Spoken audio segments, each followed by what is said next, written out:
Welcome back to Amazing Websites Television, the show where intelligent people like you come find the tools to change the rules.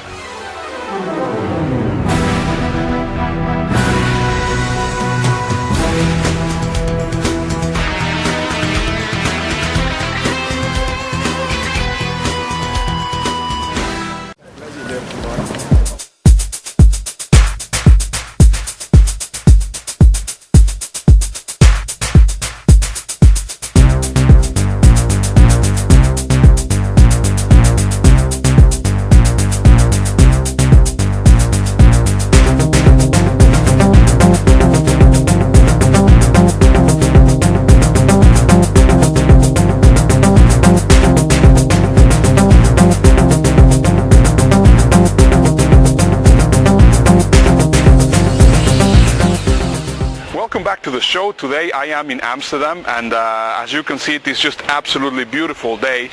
And today we're going to have a very special show because we are having Rich Sharon. Rich is the CEO of Strategic Profits, one of the most sought of experts in the world in the topic of marketing. He's basically the guru of gurus. He's the guy that has accelerated knowledge and accelerated the way that business is done on the internet in many ways for the past few years, so you definitely don't want to miss this interview. So let's just get started with the beginning of the show, which is going to be the first section, handy bookmarks.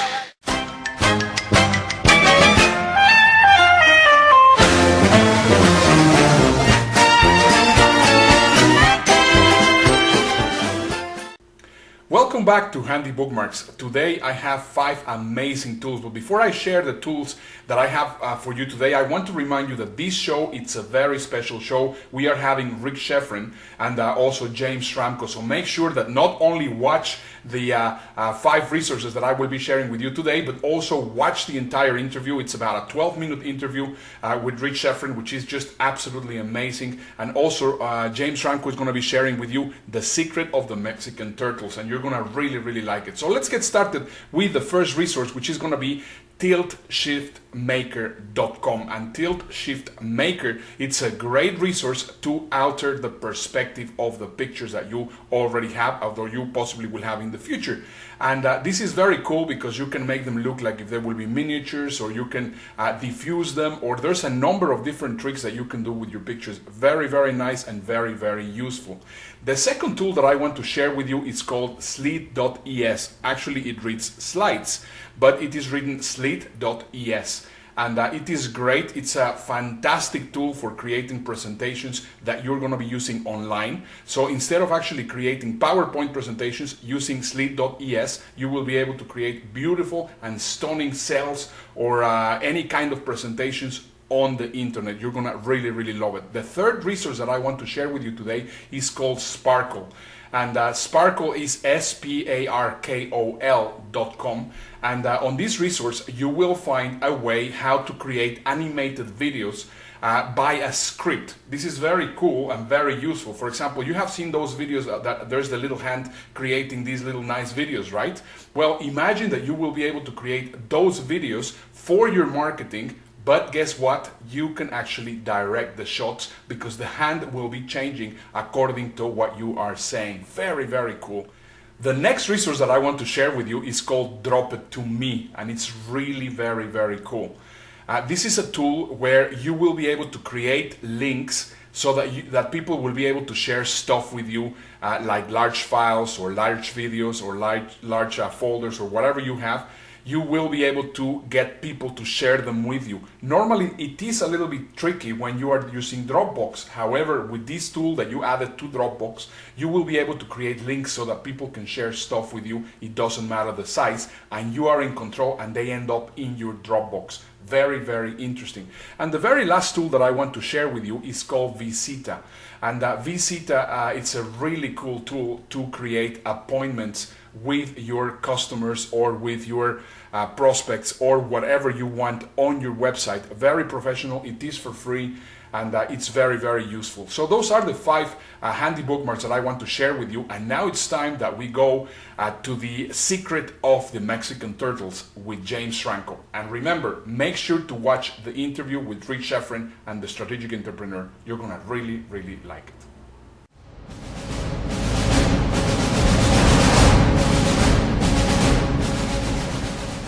James Schramko here, and I'm at Santa Barbara poolside. I've just come from Mexico, and one of the things that I've reflected about on the plane was the turtles. They protect their turtles down there. They find the eggs, they bury them, they pull them out, and then when they hatch the little turtles, they release them. I like the care that they had. They even wore a mask. They made sure that the areas were roped off, and it made me feel that that's how I like to treat my customers. But I don't see that happening out in the marketplace a lot. A lot of marketers are treating their customers as if those customers are like baby seals and they're clubbing them over the head. That's not how to market. Go for the long haul. Treat your customers like baby turtles and really shepherd them. Out in the wild, only about 1 in 100 will actually survive. But if you can protect and nurture your customers, you're going to have a fantastic, long-term, large turtle as your customer forever. And they last a long time. They have a very, very long lifespan. So nurture, protect, look after. If you're looking for someone who will nurture, protect, and look after you with your internet business, I'd love to see you inside fastwebformula.com, where there's around 800 people in there, and we look after each other. It's a great environment. So I hope to see you in Fast Web Formula. I'm James Schramko.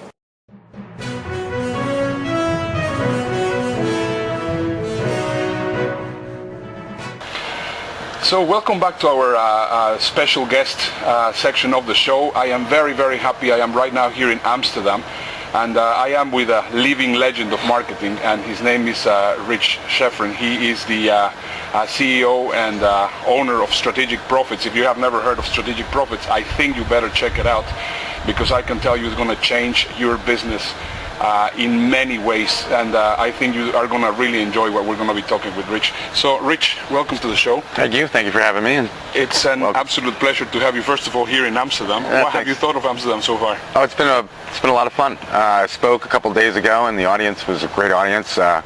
Lots of business people, like, really determined to grow their business and taking the steps to do that. So it was fun to be in that kind of energy. Fantastic.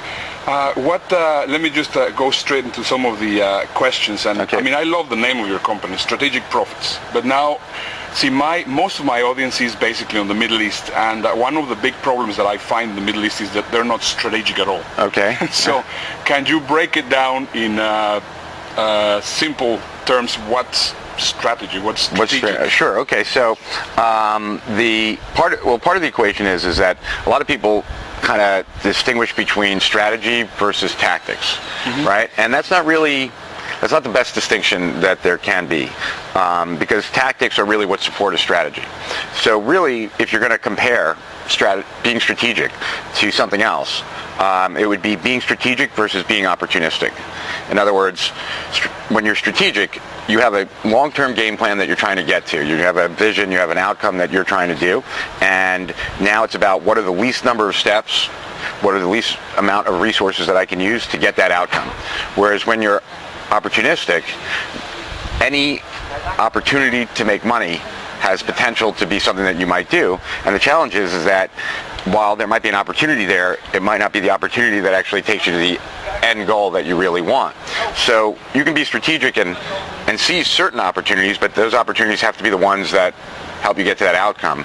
Whereas when you're just opportunistic, you're just kind of looking around and, oh, that looks like a good idea, that looks like a good idea, that looks like a good idea, and your criteria is, can I make money with it, right? So what ends up happening is that the company that's strategic gets further faster because they're only taking those opportunities that get them to their outcome, whereas someone who's being opportunistic generally bounces around from one thing to another and really never gets that breakthrough to get their business to a point where it can actually be stronger, more powerful, and can really gain the momentum that they need. So at the end of the day, it's really about what is essential versus what's not essential to make my business exactly the way I want it versus what can I do today, right? Exactly. And that's the difference. Yeah, that sounds very similar to what is happening right now there in Dubai and other places in the Middle East. What happens is that there's a lot of opportunity seekers, exactly as you're saying. So how would you define the difference between an opportunity seeker and a strategic entrepreneur? Well, the strategic entrepreneur knows exactly what the business is that they're trying to create. And that might change over time because based on feedback from the market, but there's consistently moving towards turning that vision into a reality. And because of that, it can kind of cascade down so that you know, like, this is essential, this is non-essential. And they've made certain decisions that of what they're going to do, what they're not going to do. You know, so a very famous author about strategy once said, until you know what customers you're never going to serve, until you know what products you're never going to create, until you know all the things that you're not going to do, you don't really have a strategy, because a strategy really at the end of the day is making tough decisions about what's the best use of my resources, right? There's no thought process like that going on with an opportunity seeker, right? What's the best use of my resources? It's just, oh, that looks good, that looks good, that looks good, and then they get spread out, scattered too thin, and they don't make progress. Exactly. You're considered the guru of gurus in the internet, and you have changed the business of thousands of people. What would be your advice for somebody which is actually just getting started with their own online business? Sure. So, well, the first thing that people have to realize is that the internet's kind of changed some of the rules of the game of business. So the first big change that the internet has caused is a shift from proximity to relevancy. So consumers used to decide who to buy from based on how close people were to them, right, to a large extent, because they really didn't have any other options. What the internet does, because it brings a worldwide source to your, to your doorstep, so to speak, now people make the choice of who's most relevant to me, not who's closest to me. So you have to target a market. You have to know who you're going after, and then once you know who you're going after, specifically what group, then how can you be more relevant to them than anyone else? A better solution, your marketing speaks to them, and so on. So the very first thing to understand about the online environment is that it's different than the offline environment. And it's different in the sense that you get to put your best foot forward to a global audience, something that even the biggest companies in the world couldn't do 20 years ago. But with that also comes competition from all over the world. And so the only way that you really can stand out and build a business is to figure out that group that you're going after. The good news is that group can be spread out all throughout the world, but some group that you're the best choice for. And if you do that, so many of the other steps of growing your business becomes so much easier, because you're already talking to a group where you are the most relevant to, you are the best solution for. And so it's those beginning steps, those decisions that have huge impact later on. And you can shift over time, but it's who do you serve and why are you the best choice for them? Exactly.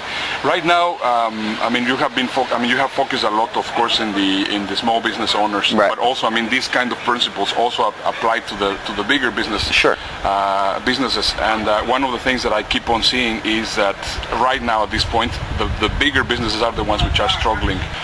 So what would be your advice for a struggling business? It does. Somebody which is treading water on the online environment, doesn't matter the size. Okay. Well, what I would say is that it really depends on what's being offered. But obviously, whatever you're selling, whether it's a product, a service, what have you, you should have a reason why people should be buying it from you, right? And in marketing speak, we call that the USP. And so you have this USP, you have this reason why people should be buying your product. The marketing, which is using social media, search engines, pay-per-click, Facebook, whatever, right? YouTube.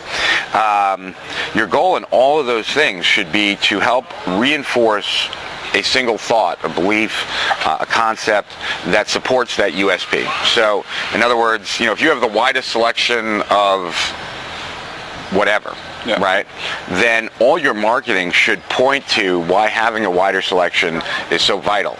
And that it should be the convincing point that when someone gets through some of your marketing, they're like, I must buy from a place that has the widest selection. And then when they come to your place that has the widest selection, it works. If you have the narrowest selection, because you've taking it down to the few that are the best of whatever it is you sell, then your marketing would be all about how you want someone else to whittle it down so that the choice you make is an easy choice to make, and from only a few. So your marketing really is there to serve the business by reinforcing certain beliefs, certain ideas that if the prospect latches onto, or the marketplace latches onto, they see the need for your product. And most of the people I see out there that are doing marketing online don't really get that. And because of that, they're different messages all over the place. And the problem with that is that prospects, people online in general, are scattered.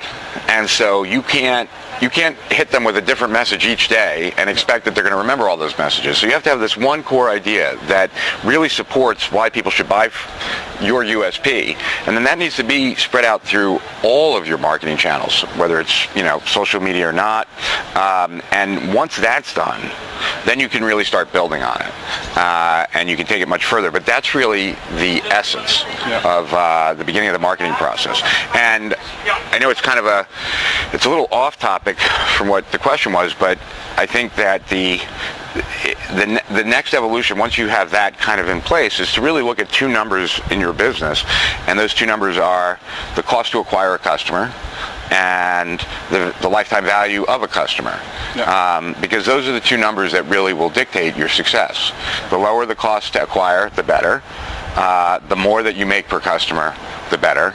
And ultimately, the way most markets shake out over time is that the company that has the highest lifetime value per customer wins, because they can spend the most to acquire, right? So those two numbers really are kind of like blood pressure and cholesterol, like for the human body. They don't tell you that you're going to die today, but they tell you what track you're on, right? So it's like if your cost per acquisition is going down and your lifetime value is going up, then you've got a healthy business. If it's going the other way, then it's like you're getting a high cholesterol and a high blood pressure, and there's going to be a problem down the road. Yeah, exactly.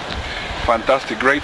Well, one of the things that I definitely recommend you guys to do is go to strategicprofits.com, and there you should download Rich's reports. You have right now about 5 of them? I think 7 is total. 7 of them? Yeah, new one coming out in a few months, actually, first one in years. Fantastic. I mean, can you just tell us about a couple of your reports? Because I think they're just some of the most incredible pieces of marketing and information that I have ever read. So I definitely recommend you to go and download them. They're free. And just possibly you can tell us about a couple of them. Sure, yeah. I've written reports. Basically, my whole company was built on reports. And the very first report I wrote was the Internet Business Manifesto.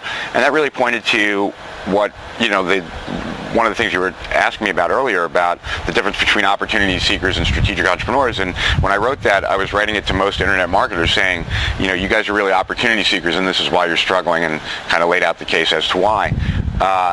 The report after that was the missing chapter, which came out like a couple weeks after, because I realized that I missed a piece in the manifesto that I took for granted, that you should build your business around a core strength that you have, a passion that you have, and that I found that most people were actually in the wrong market based on the questions I was getting from the Internet Business Manifesto. Exactly. So I hurried that up. The third report was the final chapter, and that's where I took some of the secrets from a client of mine, a company by the name of Agora Publishing, that I was involved with and helped grow from 100 million to 600 million, and how they did direct response marketing, which was different than most of the market. So it was like, here's a company that gets it right, here's how they do it, learn from that.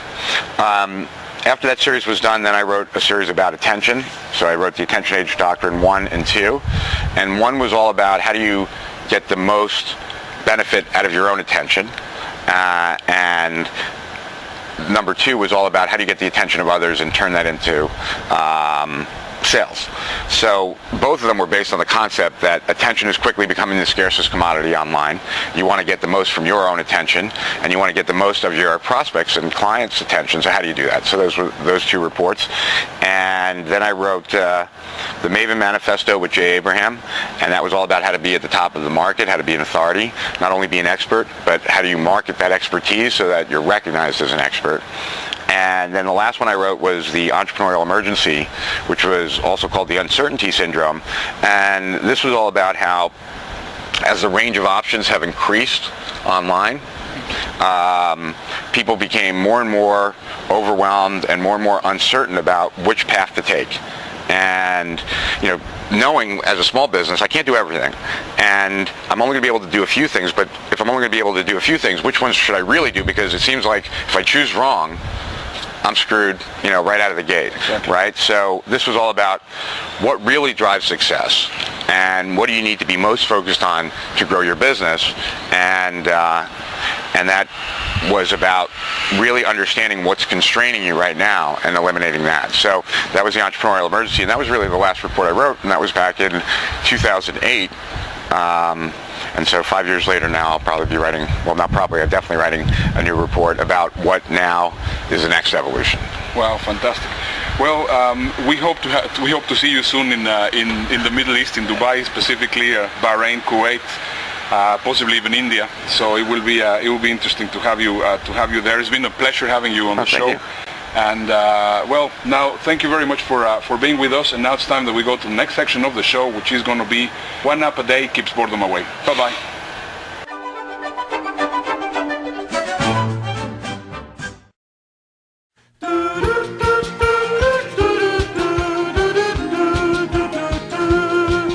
Thank goodness for the teacher, and nothing can go wrong. Act fortunate to be here, then doodle on the wall of a stall. You've been pulling your paw apart for long enough. I've been cooking in your pot for far too long. You've been pulling your paw apart for long enough.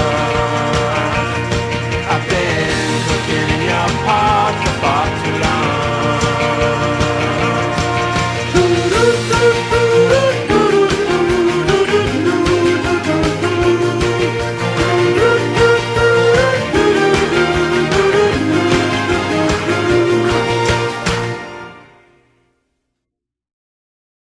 So I hope that you have enjoyed the show. Make sure to download my book at amazinglyuseful.com, and I'll see you next week. Bye-bye.